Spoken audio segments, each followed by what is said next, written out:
자, 앉으세요. 오늘 우리가 드리는 이 예배가 우리의 생애의 마지막 예배인 것처럼 그렇게 예배하십시오. 반드시 예배에 오늘도 성공할 줄 믿습니다. 격려의 힘이 얼마나 큰지 한번 보세요. 어느 고등학교 교장 선생님이 3명의 교사, 많은 교사 중에서 3명의 교사를 교장실로 불러가지고 당신들은 우리 학교에서 가장 뛰어난 교사로 선정되었습니다. 그러면서 이제 학년별로 최우수 학급을 만들어 가지고 인재를 키워야 되니까 담임을 맡아달라. 당신들은 가장 뛰어난 교사니까 이 최우수 학급을 맡아달라. 그래서 담임을 맡겼어요. 그랬더니 1년 후에 그 학급 성적이 20-30% 향상된 거예요. 성적이 쑥 올라갔다 이 말. 그래 알고 봤더니 무작위로 선정한 거야. 공부 잘하는 애들만 모은 반이 아니고 그냥 무작위로 아무나 이렇게 골라가지고 반을 만들었고, 그 교사도 특별히 뛰어났어가 아니고 똑같은 평범한 교사인데 그 교사에게 당신은 가장 뛰어난 교사입니다. 그 한마디 격려, 그 한마디 칭찬이 이렇게 탁월한 교사가 되고 탁월한 학생들이 됐다 이 말이에요. 이게 격려의 힘이에요. 격려와 칭찬은 자신감을 향상시켜 주죠. 그리고 부정적인 사람, 어릴 때부터 자꾸 야단 맞으면서 큰 사람은 부정적인 사람이 돼요. 근데 자꾸 칭찬해주고 격려해주면 긍정적인 사람으로 바뀌어요. 또 열등감도 기가 죽은 거잖아요. 자꾸 지적하고 책망하니까 열등감에 빠지는 거예요. 그 열등감이 없어져. 칭찬 한마디, 격려 한마디가 열등감을 치료하고 우울증도 물리쳐요. 자꾸 칭찬해주세요. 우울증도 없어져요.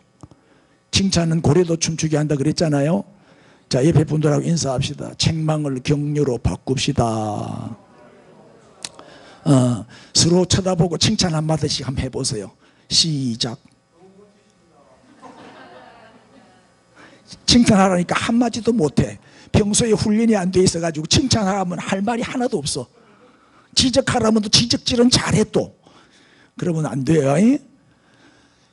이 격려는 남에게만 격려할 게 아니고 내 자신에게도 격려가 필요해요. 내 자신에게 내가 격려를 해줘야 돼요. 그래서 예를 들면 링컨 대통령 같이 그 훌륭한 분도 신문에 자기를 칭찬하는 기사가 난 신문을 오려가지고 매일 갖고 다녔대요. 자기를 칭찬하는 기사를 오려가지고. 그래가지고 힘들 때마다 그 신문 기사를 꺼내서 읽어보면 막 거기서도 격려를 받고 힘을 얻는다 그래요. 에? 내 자신에게도 격려하세요.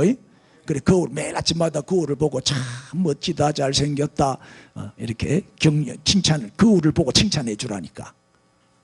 날마다 뭘 먹어라? 격려의 비타민을 먹자. 자, 자살을 거꾸로 하면 뭐가 돼요? 살자. 내 힘들다를 거꾸로 읽어보세요. 크게 시작. 쳐다보고 힘내세요. 네. 악착같이 삽시다. 자살하지 말고 살자로 바꾸세요. 자, 오늘 격려에 대해서 말씀드렸습니다.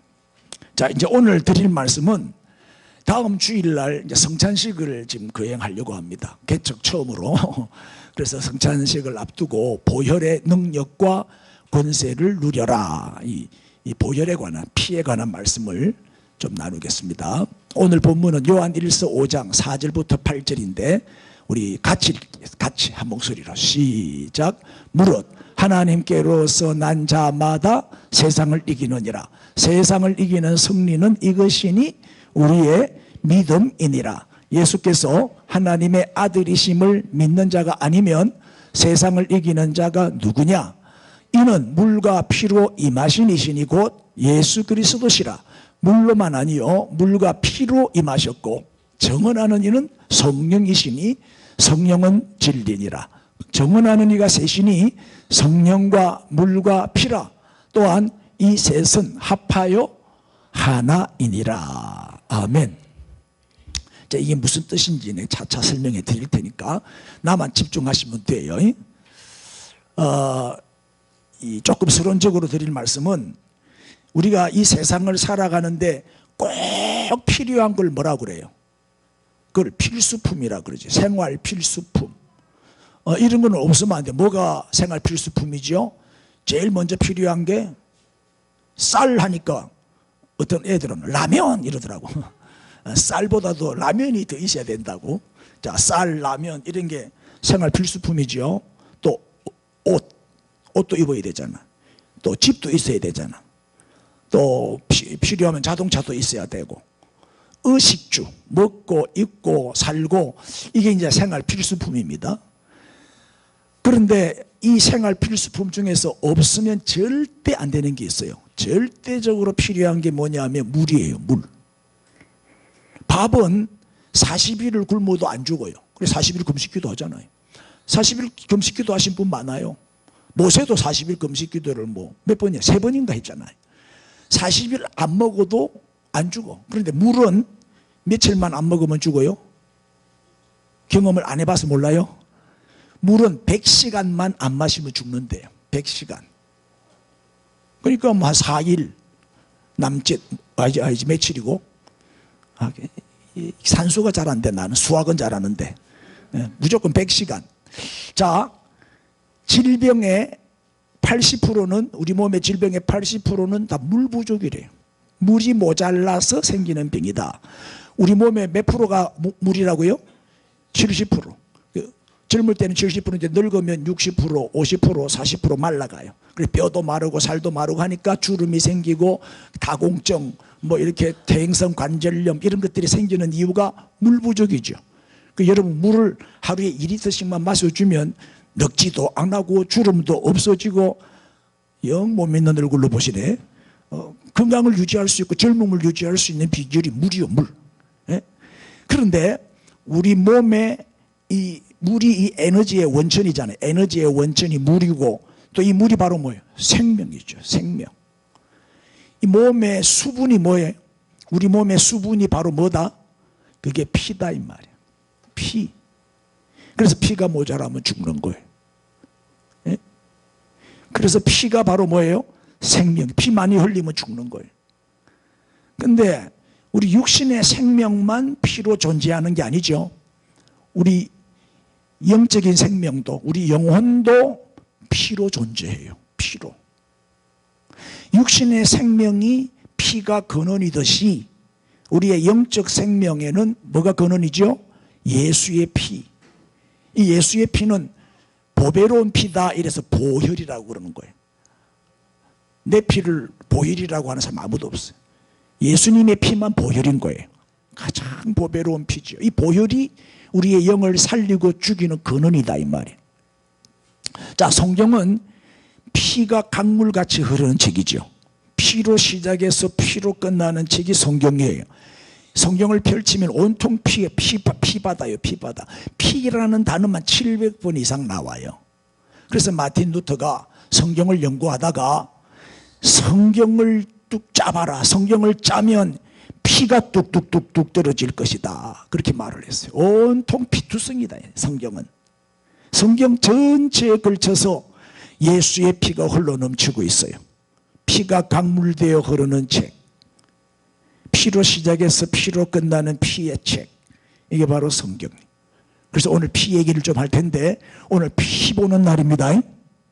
오늘 피를 좀 봐야 돼요. 그래서 오늘 피의 강물 속에 뛰어들어가서 헤엄치는 그런 은혜가 있기를 축복합니다. 그래서 오늘 이제 제목이 보혈의 능력과 권세인데 이 보혈의 능력과 권세는 무슨 권세냐? 무슨 권세냐? 첫 번째로 시작. 사망을 이기는 권세. 사망을 이기는 권세. 피 때문에 우리가 살아났다 이 말. 피가 뭐라고요? 생명이잖아요. 생명. 자, 모든 사람은 다 죄인이지요.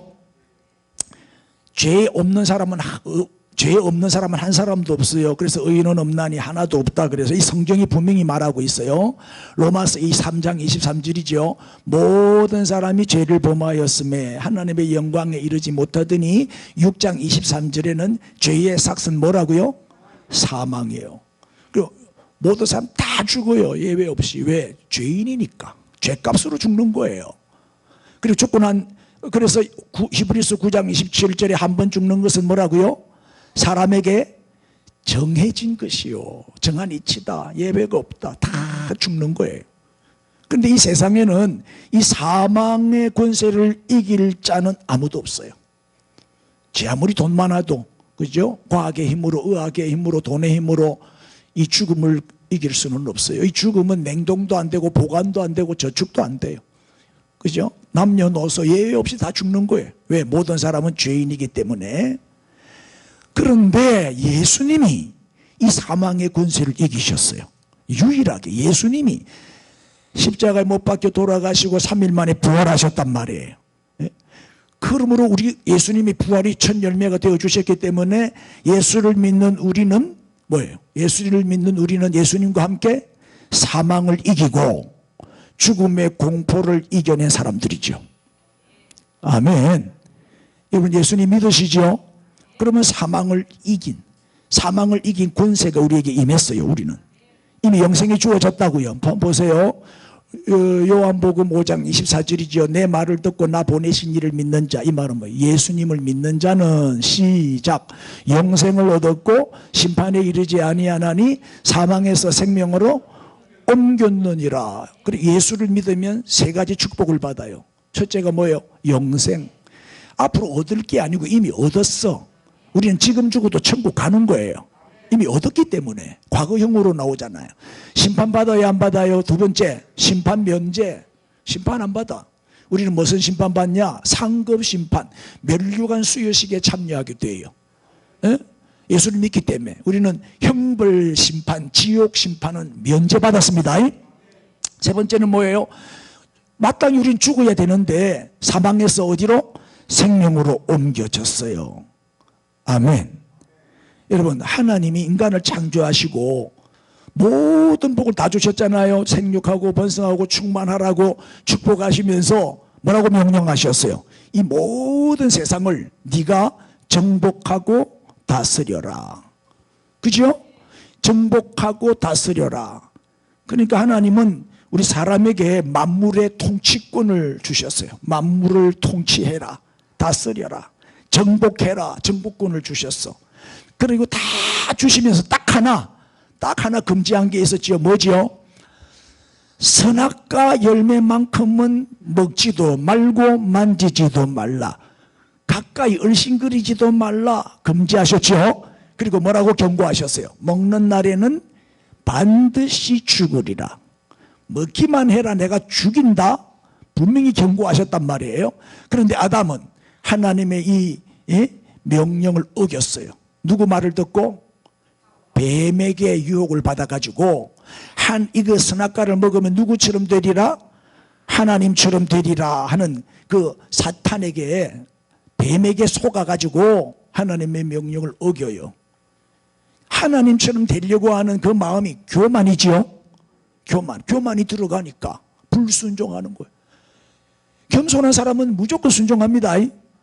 이 교만한 것들이 뺀질뺀질거리고 말을 안 듣는 거예요. 예? 자, 이 사탄 마귀에게 속은 거지. 그래서 선악과를 따먹었어. 자, 따먹었으니까 이제 어떻게 돼요? 하나님이 말씀하신 대로 경고하신 대로 반드시 죽어야 되잖아. 선악과 먹으면 죽는다 했으니 이제 죽어야 되잖아요. 그런데 하나님 죽여요 안 죽여요? 사랑의 하나님은 또 은혜를 베풀어. 그게 뭐예요? 아담과 하와는 너무 창피해가지고 선악과를 따먹고 나니까 눈이 밝아져 버렸어. 그래 자기가 홀랑 벗고 있는 게 너무 창피하니까 무화과 이파리를 따다가 치마를 만들어 입고 다녔단 말이에요. 근데 무화과 치마는 일회용이라.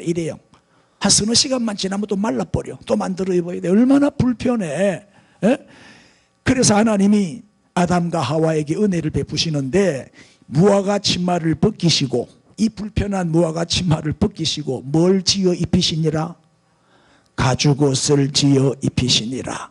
창세기 3장 21절에 여호와 하나님이 아담과 그의 아내를 위하여 가죽옷을 지어 입히시니라. 자, 이 가죽옷이 중요합니다. 이 가죽옷이 뭐냐? 여러분, 가죽옷을 만들려면 뭘 죽여야 돼요? 짐승을 죽여야 돼. 왜냐하면 짐승에게서 가죽을 얻을 수 있으니까 짐승을 죽여야 돼. 짐승을 죽이면 뭘 흘려야 돼요? 피를 흘려야 돼. 피를 흘려야만 만들 수 있는 옷이 가죽옷이요. 그래서 가죽옷을 피의 옷이라고 하는 거예요. 자, 아담이 잘못했는데 죄 없는 양이 대신 죽어, 피 흘려 죽어. 양을 대신 죽여가지고 그 양가죽 소가죽을 뺏겨가지고 하나님이 아담과 하와를 위하여 가죽옷을 지어 입혔어요. 죄인 때문에 죄를 지은 인간을 살리기 위해서 짐승이 대신 죽은 거예요. 짐승이 대신 피를 흘리고 희생을 당한 거예요. 예? 레위기 17장 11절에 생명은 어디에 있다고요? 예? 육체의 생명은 어디에 있어요? 피에 있어. 다시 말, 피를 흘려서 가죽옷을 지어 입히셨다. 피의 옷을 입힌 거예요. 자, 범죄한 아담은 이제 하나님 앞에 나갈 수가 없었는데 무화과 치마를 입고는 하나님 앞에 나갈 수가 없죠. 그런데 피의 옷인 가죽옷을 입고 하나님 앞에 나갈 수가 있었어요. 하나님 앞에 나갈 수 있는 길이 열린 거예요. 피의 옷을 입었으니까. 피가 이렇게 중요한 거예요.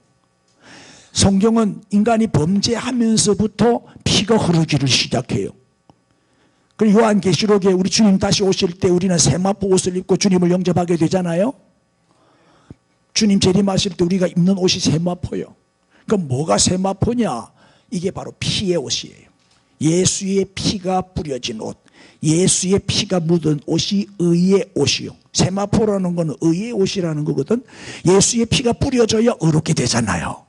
그래서 가죽옷으로 시작한 성경은 세마포로 끝나는 책이 성경이다. 잘 이해가 되나요? 근데 짐승피는 뭐예요? 짐승피는 불완전하죠. 마치 무화과 치마와 같아요. 불완전한 피. 일시적이요. 효력이 1년이요. 해마다 짐승을 잡아서 피를 뿌려서 속죄 제사를 드려야 돼요. 일회용이다 이 말이. 일시적이고 불완전하고 짐승 피로서는 우리의 죄를 근본적으로 못 없애요. 그냥 덮을 뿐이야. 죄가 안 보이도록 덮을 뿐이야. 여러분 오늘 여기에 하얀 천으로 딱 덮어놓으니까 이 안에 뭐가 들었는지 보여 안 보여? 하나도 안 보이지. 얼마나 깨끗하게 좋아 보여요. 이게 짐승피예요. 짐승피. 이 안에 구질구질한 걸 없애지는 못해. 덮을 뿐이야. 안 보이도록. 몇 년간 1년간 효력은 1년이야. 해마다 제사 지내야 되니까. 속죄일이 7월 10일이 속죄일이잖아요. 속죄일이 되면은 또 제사를 지니 짐승을 내 대신 잡아 죽여야 돼. 네? 그래서 하나님은 무화과 치마를 벗기시고 가죽옷을 지어 입히시니라. 이 가죽옷이 누구다? 독생자 예수 그리스도다 이 말이에요. 무화과 치마는 짐승이고 짐승 피는 무화과 치마고 가죽옷은 예수 피다 이 말이에요. 독생자 예수님을 보내주셨고 예수님은 어린 양으로 오셔서 제물이 되어 죽어주심으로 단번에 완전한 제사, 영원한 제사를 끝내버린 거예요.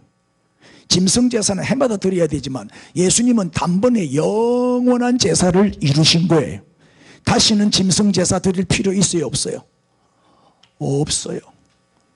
완전한 제사를 영원히 단번에 끝냈기 때문에. 아멘. 자, 출애굽기 12장에 보면은 출애굽 장면이 나오죠. 그때 이스라엘 백성이 출애굽할 때 어떻게 하죠? 그 6월절 밤에 어린 양을 잡아가지고 그 피를 어떻게 했다? 문설주와 임방에 발라요. 좌우 임방에 발랐어요. 그날 밤에 애굽의 모든 장자는 다 죽어요. 장자 재앙이 임했거든. 짐승도 죽고 사람도 죽고 심지어 왕자도 세자도 죽었어요. 바로 왕의 장남도 다 죽었는데 이스라엘 백성들은 한 명도 안 죽었어요. 왜 그랬을까요? 어린 양의 피를 그 문설주와 좌우 임방에다가 발라놓은 집은 죽음의 사자가 어떻게 했다? 넘어갔어요. 패스 오버.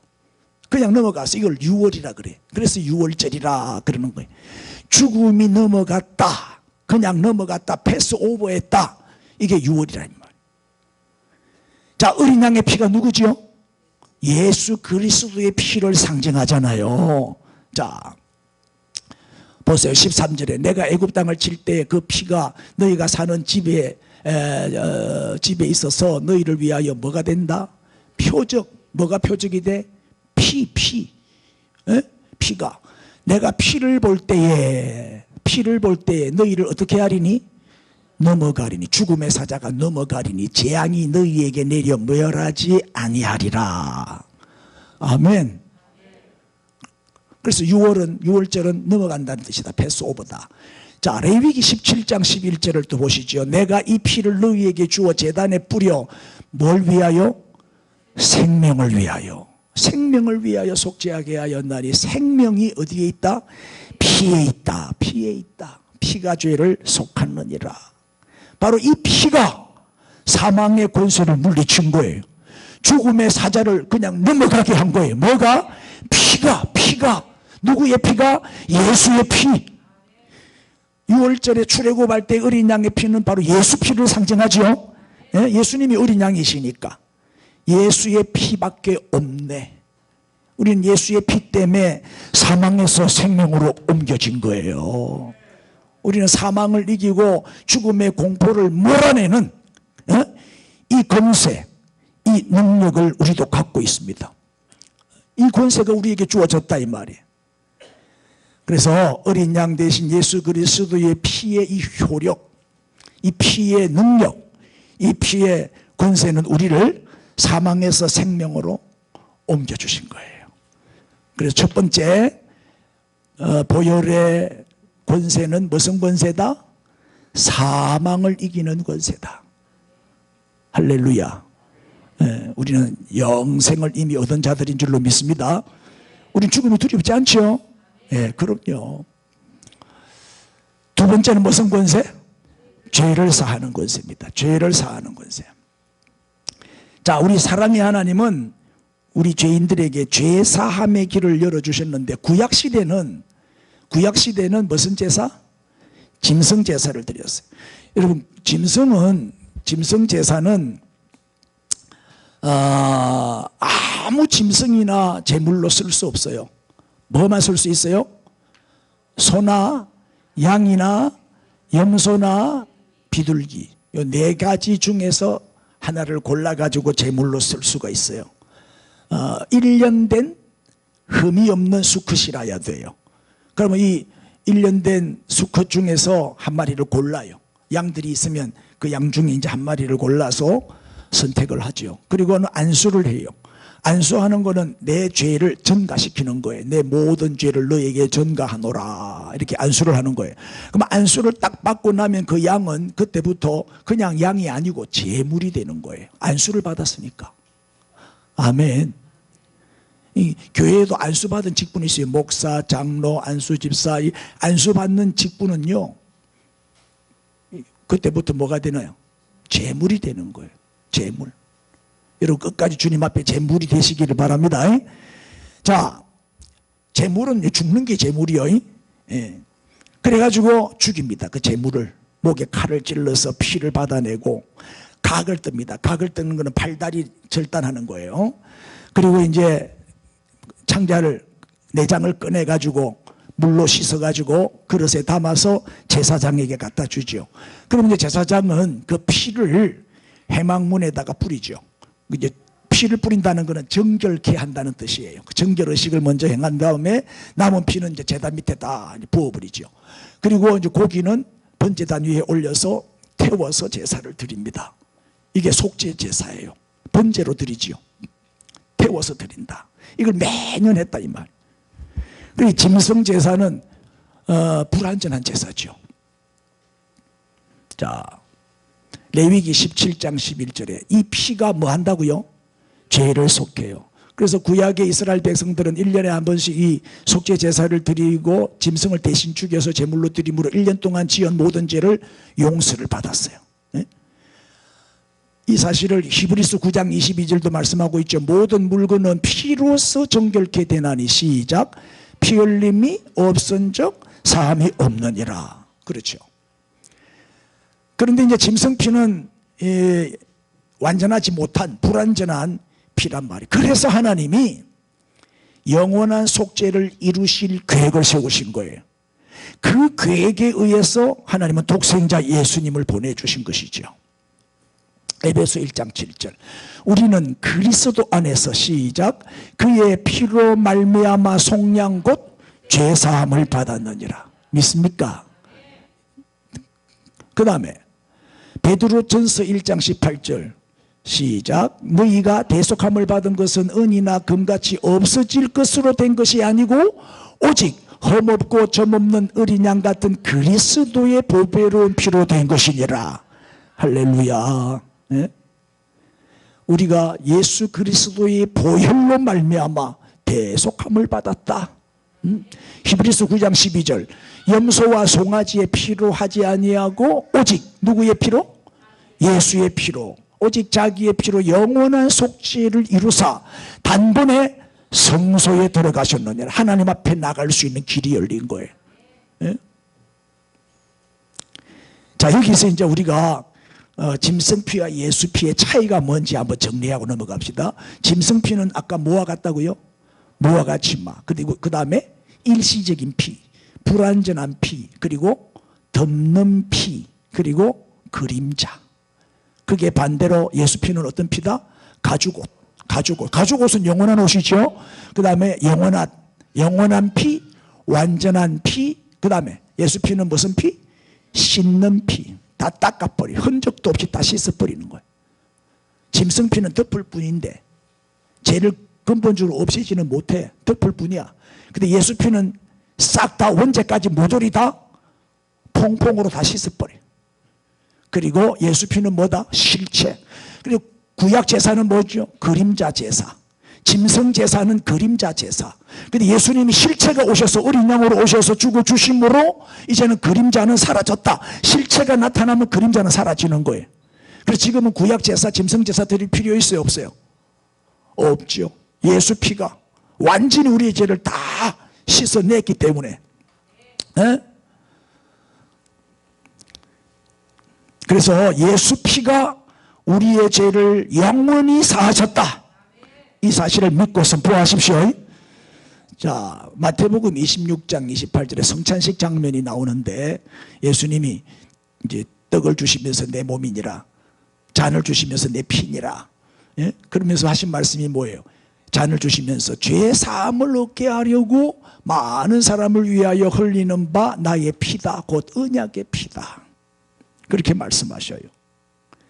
그리고 뭐라고 말씀하시느냐 보세요. 요한복음 6장 53절에 예수께서 이르시되 내가 진실로 진실로 너희에게 이르노니, 그 다음 읽어주세요. 시작. 인자의 살을 먹지 아니하고 인자의 피를 마시지 아니하면 너희 속에 뭐가 없다? 생명이 없느니라. 여기 보면 먹어라 마셔라. 먹지 아니하고 마시지 아니하면 생명이 없느니라. 그리고 어떻게 해야 돼요? 먹고 마셔야지. 뭘 먹고 마셔요? 예수님의 살을 먹고 또 예수님의 피를 마시고. 54절 내 살을 먹고 내 피를 마시는 자는 시작 영생을 가졌고 마지막 날에 내가 그를 다시 살린다. 할렐루야. 그래 먹고 마셔야 되겠죠. 56절 내 살을 먹고 내 피를 마시는 자는 시작 내 안에 거하고 나도 그의 안에 거하나니. 예수님과 연합이 이루어진다. 예수님과 영적 연합 하나가, 예수님이 내 안에 내가 예수님 안에 한 몸이 되는 거죠. 예? 이게 바로 성찬식이다. 이 의미를 알고 여러분이 한 주간 동안 좀 기도로 준비하시고 성찬에 참여하면 더 큰 은혜가 임할 줄로 믿습니다. 성찬의 축복을 받으십시오. 예? 따라합시다. 예수를 믿는 나는 예수의 피로 모든 죄를 사함 받았습니다. 할렐루야. 아멘. 그래서 두 번째 권세는 보혈의 권세가 뭐다? 죄를 사하는 권세다. 자, 세 번째 시작 치유하는 권세. 이 보혈의 능력이 얼마나 강력한 파워냐 하면 못 고칠 병이 없어요. 병을 고치는 능력이에요. 이사야 53장 5절 시작 그가 찔림은 우리의 허물 때문이요 그가 상함은 우리의 죄악 때문이라. 그가 징계를 받음으로 우리는 평화를 누리고 그가 채찍에 맞음으로 우리는 나음을 받았도다. 그가 채찍에 맞음으로 내 병이 나음을 받았도다. 그래서 채찍의 피는 신유의 피라 그래요. 병고침을 주는 피. 육신의 병뿐만 아니라 마음의 병, 영혼의 병 다 고치죠. 응?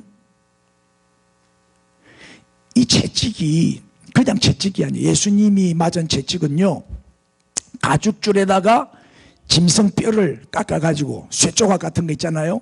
그런 거를 그 가죽줄에 붙여가지고 만든 채찍이라 한 대 맞으면 살찜이 튕겨나가요. 박고랑이 착착 일어나요. 그 덩어리에 집중적으로 채찍을 때렸잖아요. 얼마나 맞았더니 3시간을 맞았어요. 3시간을. 그래서 등뼈가 드러날 정도로 하도 때리니까 살찜이 다 튕겨나가가지고 등뼈가 드러날 정도로 그렇게 많이 맞았어요. 얼마나 아팠겠어요. 3시간을 맞고 9시간 동안 피를 흘렸어요. 그 고통을 당한 거예요. 그런데 왜 그 고통을 당하셨어요? 우리에게 나음을 주시려고. 이 사실을 베드로전서 2장 24절도 증거하고 있죠. 그가 채찍에 맞음으로 너희는 시작 나음을 얻었나니. 그러니까 이 피, 채찍의 피가 바로 병고침을 주는 피다. 만병통치약이다. 그렇게 막 힘들고 아플 때 주님의 그 채찍의 피를 생각하란 말이에요. 에?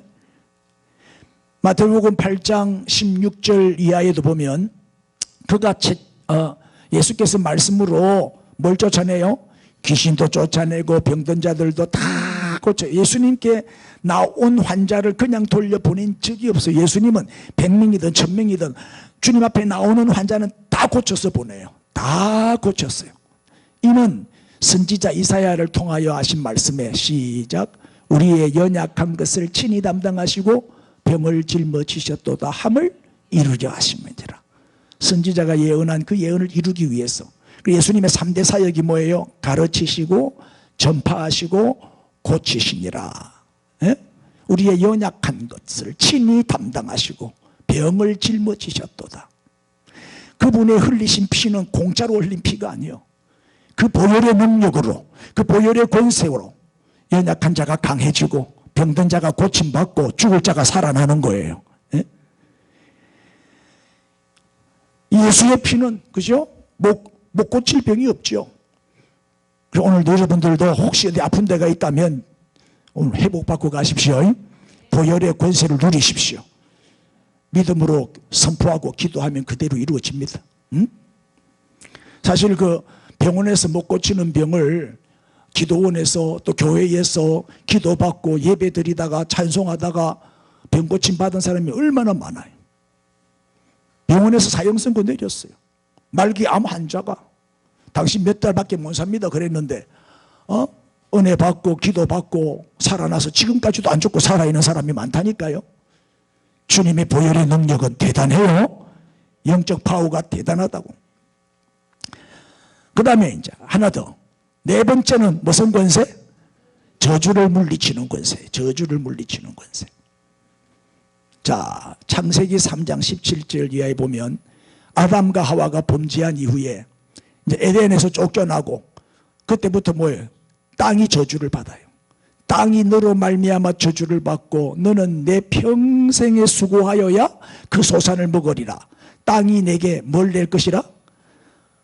가시 등불과 은근퀴를 낼 것이라. 왜? 땅이 저주를 받았거든. 그래서 저 땅에서 가시가 올라오는 거예요. 네가 먹을 것은 밭의 채소인데 채소가 안 올라오고 뭐가 올라와? 가시가 올라와. 자, 이 가시가 뭐죠? 저주를 의미하는 거죠. 보세요. 저주, 가시 등불. 에? 가시는 뭘 의미한다? 저주를 의미해요. 그런데 예수님이 그 가시로 만든 관을 쓰시고 피를 흘렸어요. 인자하신 주님의 얼굴이 빨갛게 피로 물들었어요. 무슨 뜻일까요? 무슨 뜻이죠? 자, 첫째 아담이 범죄할 때 땅에서 가시가 올라왔는데 둘째 아담이신 예수님이 가시관을 쓰시고 피를 흘렸다. 이게 바로 뭐예요? 예수님은 우리의 저주를, 우리가 받을 저주를 대신 담당하시고 흘려주신 피다 이 말이에요.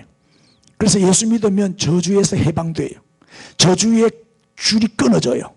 예수를 믿으면 그때부터 축복 인생이 되는 거예요. 완전히 저주에서 해방받는 거예요. 왜? 그분이 우리의 저주를 담당하시고 가시관을 쓰시고 피를 흘려주셨기 때문이죠. 이게 보혈의 능력이고 권세 아니겠어요? 그래서 가시관의 피는 무슨 피다?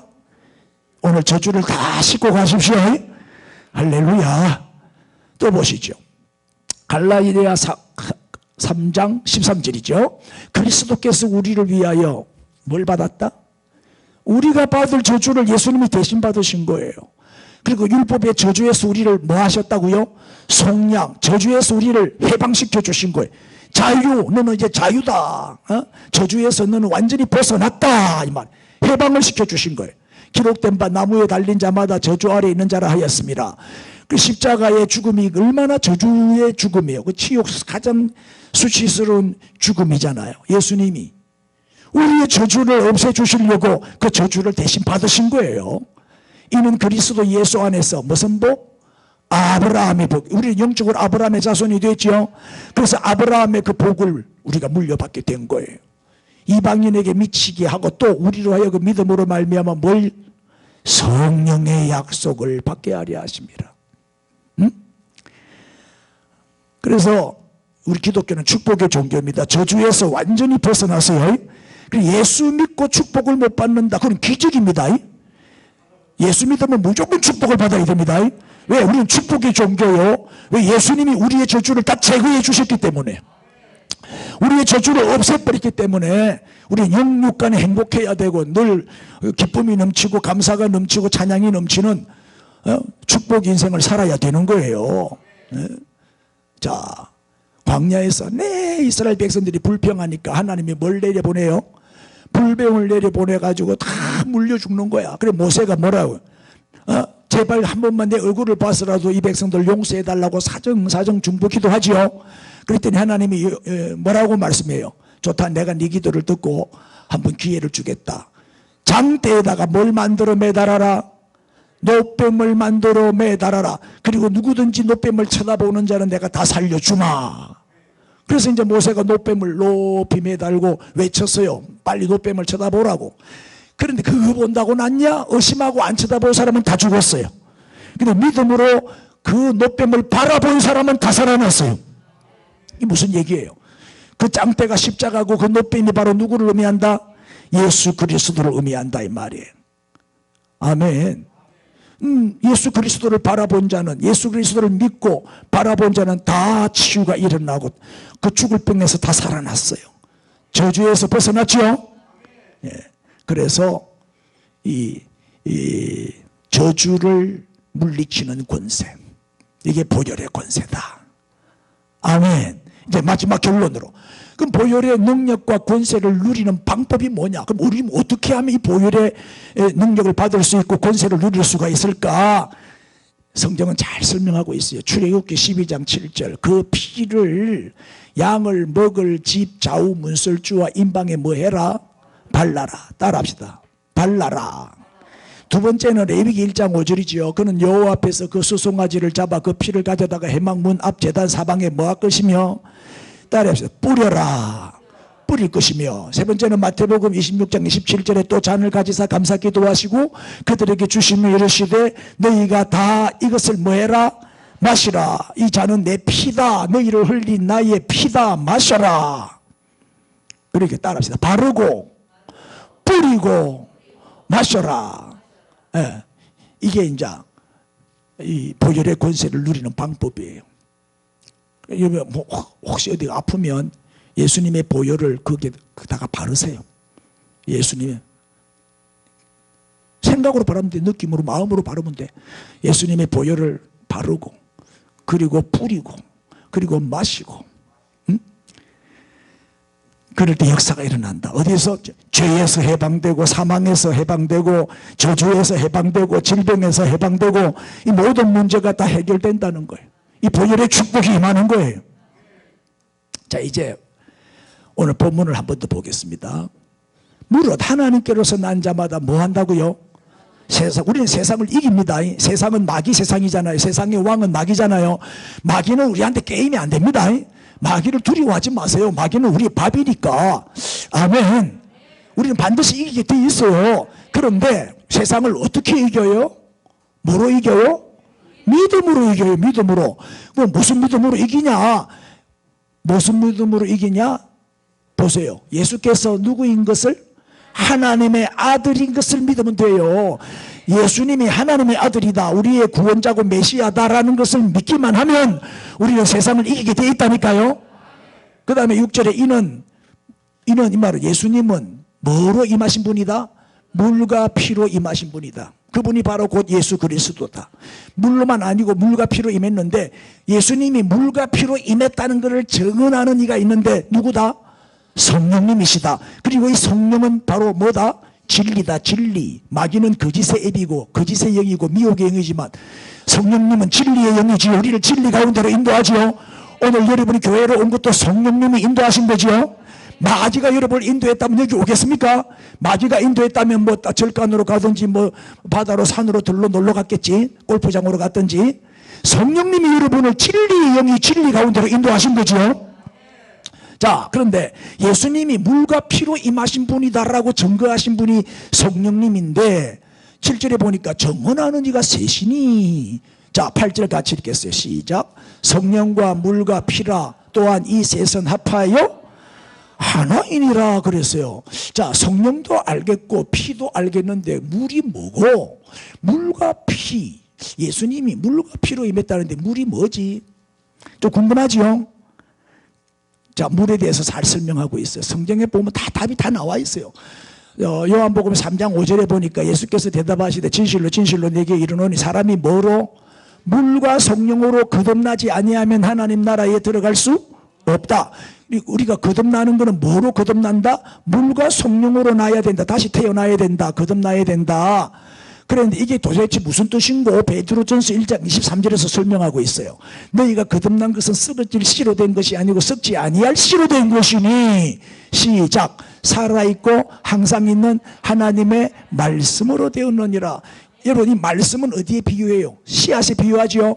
말씀의 씨가 옥토에 떨어져야 30배 60배 100배 열매 맺죠. 그러면 이 씨는 썩어질 씨가 아니야. 썩지 아니할 씨야. 뭐가? 말씀. 항상 있는 말씀, 살아있는 말씀, 운동력이 있는 말씀. 이 능력의 말씀이 바로 썩지 아니할 씨다. 그러니까 요한복음 5장 3장 5절에 저 물이 바로 뭐냐? 말씀이다 하는 것을 알 수가 있어요. 자, 그래서 피는 뭐다? 보혈. 물은 뭐다? 말씀. 그 다음에 성령님. 우리가 잘 아는 보혜사 성령님 아시죠? 지금도 성령님 우리 안에 계시죠? 우리와 함께 하시잖아요. 이게 하나다 이 말이야. 하나. 이 말은 뭐예요?